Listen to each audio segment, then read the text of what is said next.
Kasako Media, tunaangazia maisha, tunaandika kesho.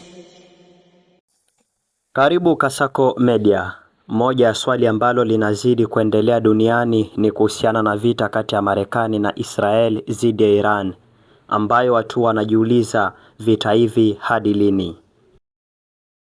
Ripoti zilizosambaa tarehe 2 Mei mwaka huu 2026 zilisema picha za satellite zilionyesha zaidi ya meli 40 za mashambulizi ya haraka za jeshi la wanamaji la IRGC zikifanya kazi katika mlango bahari wa Hormuz kati ya kisiwa cha Qeshm na UAE, zikiashiria kwamba Iran bado ina uwepo wa boti ndogo inayoonekana katika njia ya maji.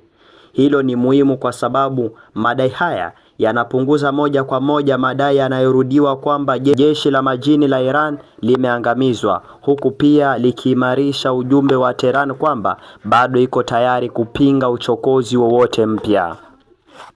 Na pia wanajeshi wa Iran walitoa onyo kwamba meli zote za kibiashara lazima ziratibu na vikosi vya Iran zinapopita kwenye mlango bahari, na kwamba jeshi lolote la kigeni likijaribu kukaribia litaangamizwa.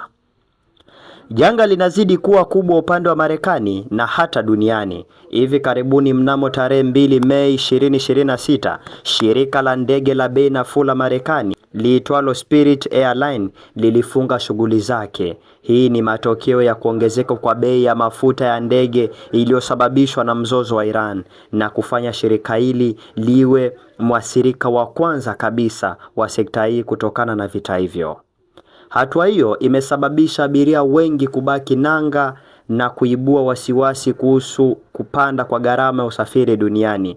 Takriban maelfu ya abiria wamekwama na wafanyakazi wapatao 17,000 wanatarajiwa kupoteza ajira zao. Mzozo uliojaa hadi za kusimama kwa vita unazidi kuwa mkubwa, huku wasiwasi ikiwa pale pale. Basi kwa kupata mengi, zidi kujiunga nasi. Hii ni Kasako Media.